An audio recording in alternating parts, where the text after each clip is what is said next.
Hi everyone, this is Lara Hammock from the Marble Jar channel, and in today's video I will share my recent journey to make digital art a bigger part of my life using Procreate on the iPad.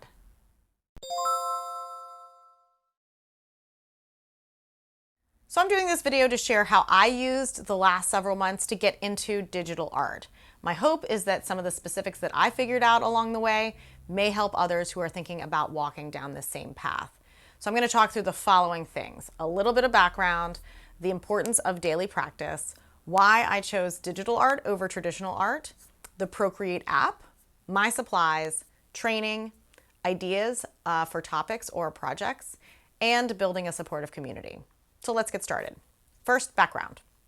So I used to draw a lot as a kid, but the last time I did anything serious was probably when I took a couple of studio art classes in college, which was a really long time ago.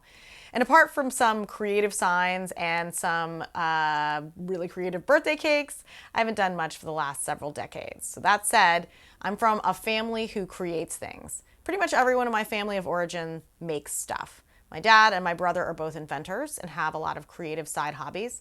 My mom is a basket maker and seamstress. My aunt is a visual artist and bear maker. My grandma was a quilt maker. You get the idea. So I've been recently thinking a lot about the balance in my life between creating and consuming. My very first video on this channel was a deep dive into my thoughts on this. Anyway, I'm always looking for ways to increase the level of creation in my life. Unfortunately, I don't really love the products of many of the craftier pursuits, so I have turned to visual art. Now, some people use visual art as a way to express their feelings and their emotions. I could be wrong, but I don't think that's me. I do perfectly fine expressing my emotions verbally. Instead, I wanted to focus on being able to replicate the work of others and to have fun doing it. I figure my style may emerge as I mimic the style of others. Daily practice. So if you watch any of my other videos, you know how much importance I place on the building of habits. I know you can't do everything every day, but it's really important to work on your craft on a regular basis. Whatever you're trying to get a little better at, a little practice every day will help you to build that muscle. So I wanted much of my art rendering to become embedded in muscle memory, and the only way you get there is through practice. Throughout the past 4 months, I've had a little more time than usual, and I have tried to devote 30 minutes to an hour every day to some kind of drawing. Now that life has gotten a little bit busier, I require just 3 minutes a day of sketching. Now, although I am fairly disciplined, I do get bored easily, so for me it's important to have a variety of ongoing projects and art styles to keep things interesting, which brings me to why digital art.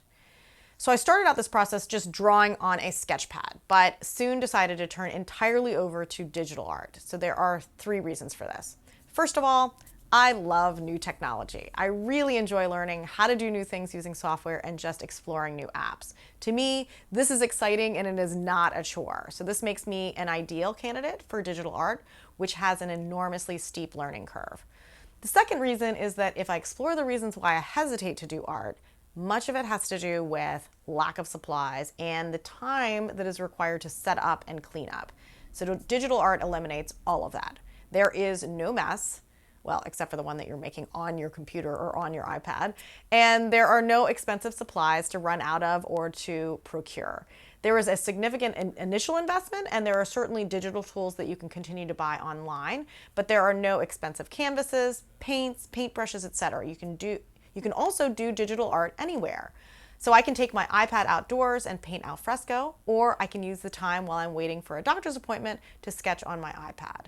So digital art eliminates the barriers of cleanup time, lack of supplies, and location limitations. And finally, as I said before, I'm interested in a wide variety of art styles. So it's great that with digital art, I can switch easily and seamlessly between techniques. So right now I am drawing a manga style comic, but yesterday I did watercolor, and the day before that, pen and ink.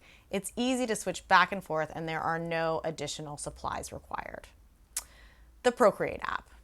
So in order to make this decision, I had to have at least a superficial understanding of the different art apps that are available. So fortunately, I had dug into this about 2 years ago, and I learned quite a bit about the Procreate app.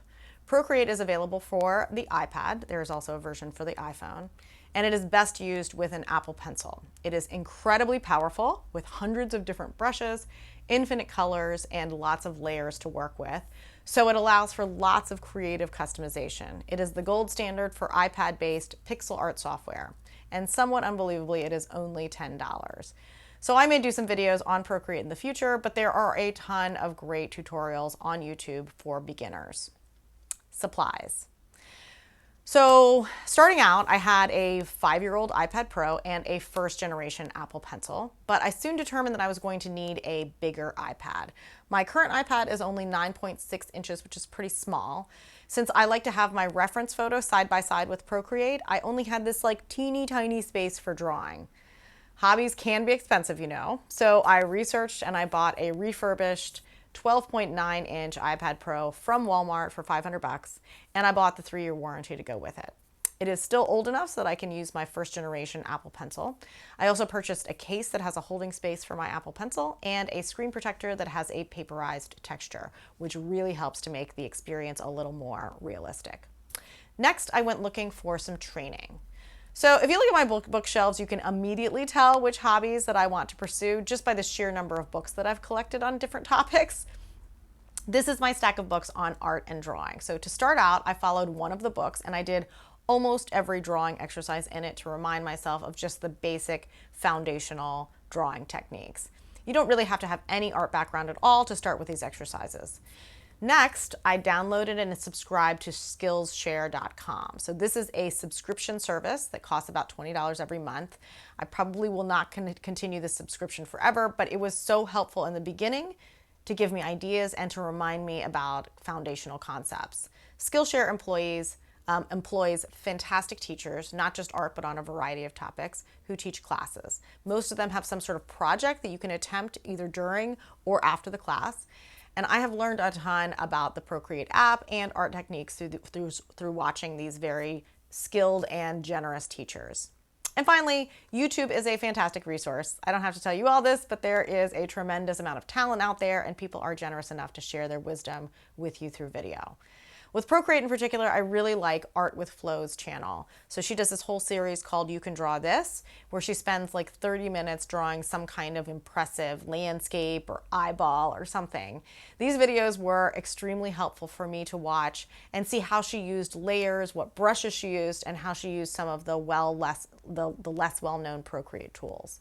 So sometimes I'm drawing based on a project that's assigned by an online teacher, but otherwise, how do I come up with my own art topics? So this can be another barrier to creation. What should I draw today? Some days you have tons of ideas, but some days you just can't think of anything. Mostly I am drawing from reference materials on the internet. It could be a photo or someone else's artwork that I'm trying to replicate. I don't draw a lot from reality right now. But even then, sometimes getting to a point where I even know what to search for was difficult. So I sat down and I brainstormed the kind of things that I wanted to be able to create. And I came up with 7 different categories: portraits, human figures, animals, landscape or cityscapes, objects like still life, patterns, and lettering.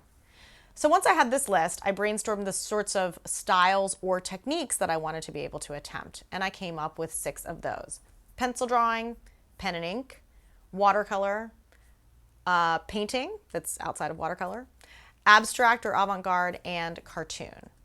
So then I created a spreadsheet where I randomized the combinations of these lists. It works out that there are 7 in one category and 6 in the other because lettering does not need to follow a specific style.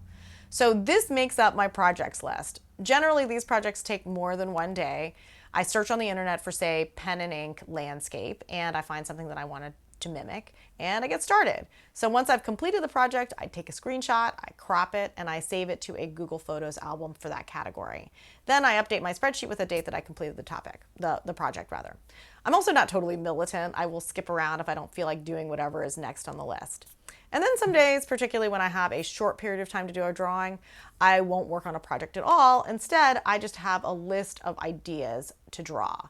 I got my list from this website, but if you Google ideas for drawing, there are a ton of good creative topics out there.